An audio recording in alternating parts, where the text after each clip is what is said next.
experience that we're used to, in Darkness Falls, and then just kind of maybe expand it a little bit so that you have areas that feel like dungeons, but don't have gimmicks or anything. So I think individually we think about it all the time, and I think that at some point, once we get further into the project, further into the live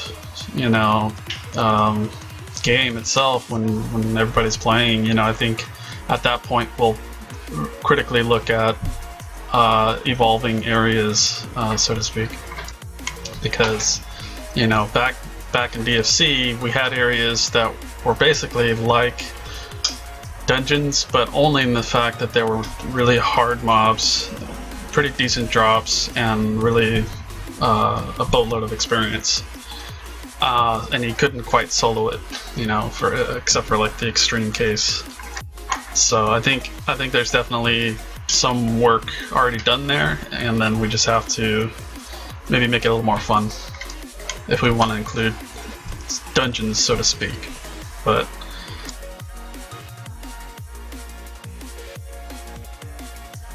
yeah, the dungeon.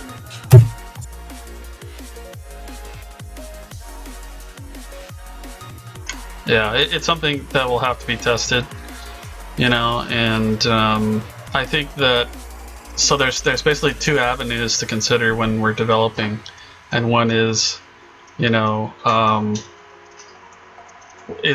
an idea, does it pertain to work that needs to be done just to recreate the game as we knew it? And then the other avenue is it a totally brand new idea that's never been done before? So I think that once we get the original done and the foundation there, that obviously makes it easier to go from there. But anything is going to require testing, so I think interesting ideas or fun ideas that are like that are definitely worth noting, and then once we get to that point, we can really physically try it out. But instances, that's an interesting, it's very foreign to Darkness Falls, and therefore to Darkness Rises. So I think that it would have to be tested. I mean, anything has to be tested thoroughly to really make sure if it works or not. But yeah.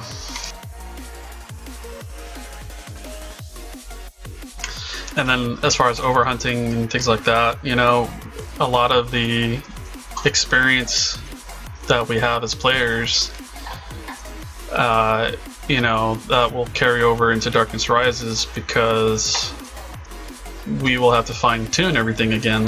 So it may not be, may not feel right off the bat. We might make changes right off the bat to make things like overhunting and anything like that really go away, or improve it, or even leave it in if we feel it was fine the way it was. So it's really it's kind of a smattering of conceptual battles, if you will, when you think about it.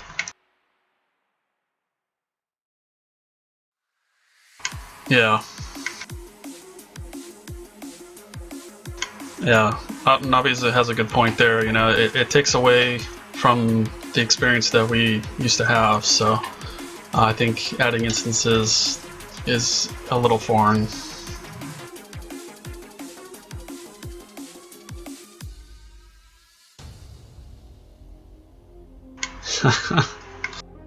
So I mean, it's definitely something to think about.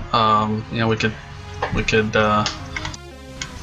brainstorm on it a little bit, but until we can actually work on it, it could just be any crazy idea at this point. So yeah, Scott, you think everything is bad. Instances are bad. no, you're thinking of Inferno Dragon. Nice. Poor Inferno Dragon.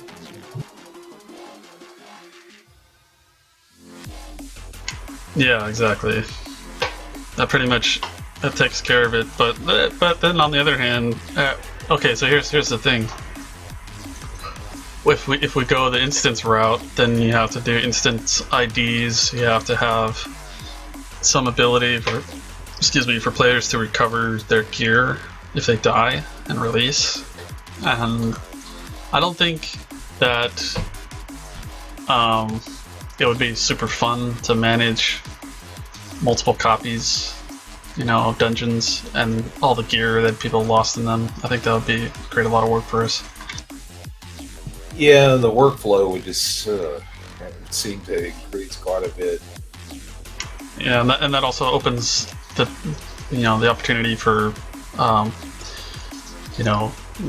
duping or whatever kind of weird bugs that could pop up. Like die in an instance and you're the only one there, and then crash the server or whatever, some other step, and then go to the same instance and find like 50 copies of your gear. Little things like that. Not that that would automatically be the case, but it's just saying.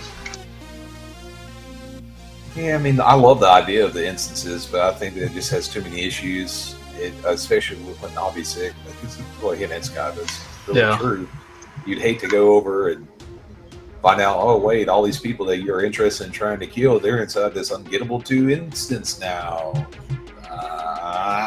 Yeah, so it's like, but on the other hand, I mean, it has a natural counter effect, which is, I'm just going to dive into this instance, and then the other one's like, okay, well, I'll just take all your idols, if you have them.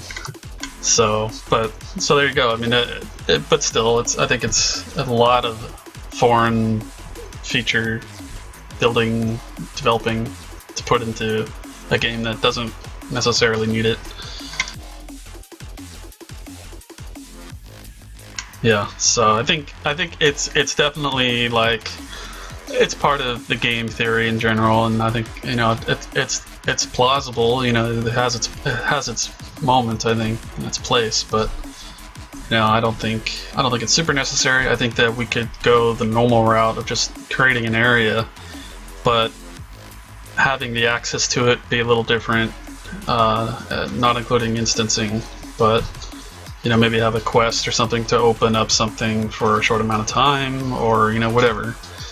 So basically be like a local event, like not really an NPC invasion, but more just an NPC invasion that is located far away from some mountain somewhere, and you have to interact with it in a quest or something to just make it more fun like that, without making it complicated. Yeah, I could see you doing something like that without affecting like the issues of people invading and stuff too.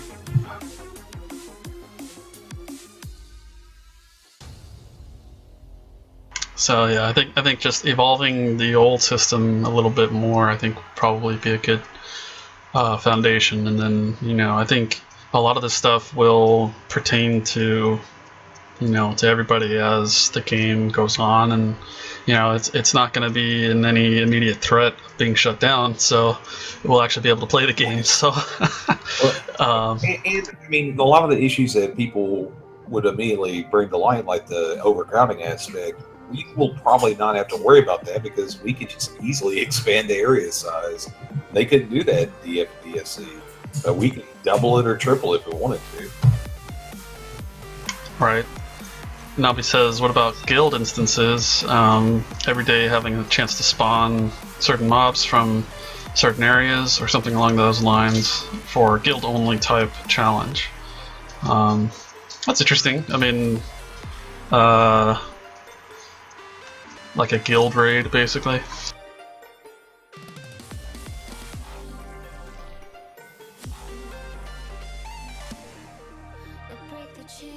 Yeah, no, I think that's a pretty good idea. I think that you can use that kind of framework to have a fun invasion where the guilds have to cooperate individually to achieve some goal. So I think that would work pretty well.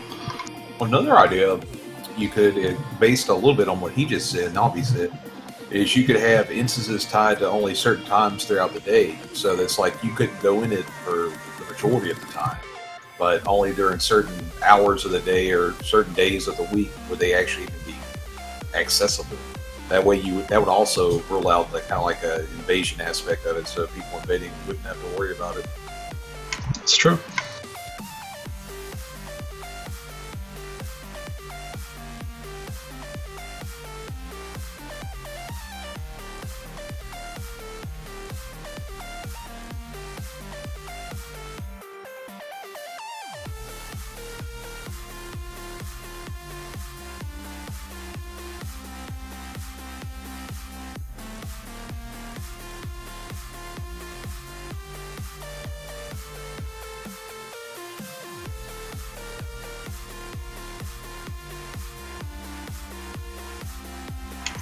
Yeah, I'm not so sure I like having, people just standing in one room and summoning mobs over and over. I think, when you create that kind of feature, people just, we'll just sit there and just get experience and not really explore. I think that's, if anything, that's more like along the lines of what World of Warcraft did with their garrisons. Just sit in one room basically and play the game.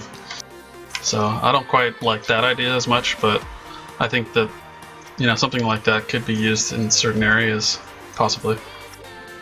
So I think it'd be part of a greater experience. It wouldn't just be its own thing.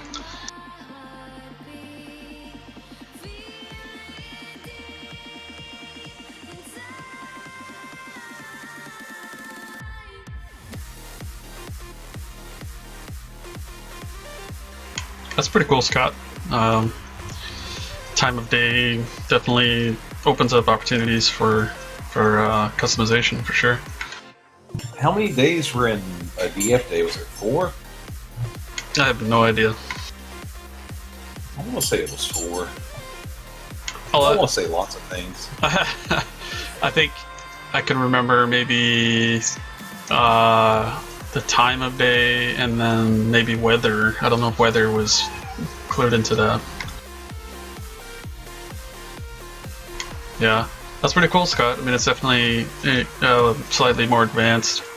So I think when the time comes, we'll try to keep that in mind and see if we can have Mike kind of allow that, create that possibility. I think that should be fine. Things like scripting and stuff will be interesting because of what we have, the tools that we have. So.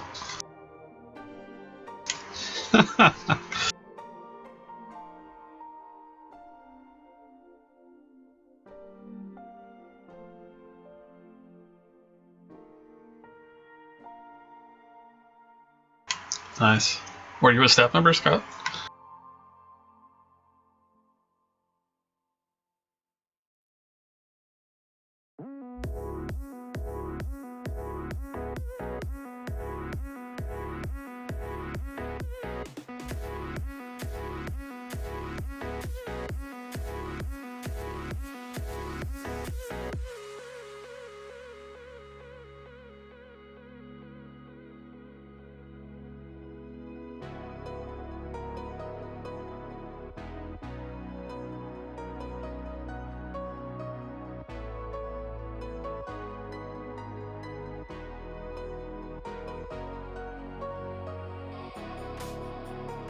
Oh, nice.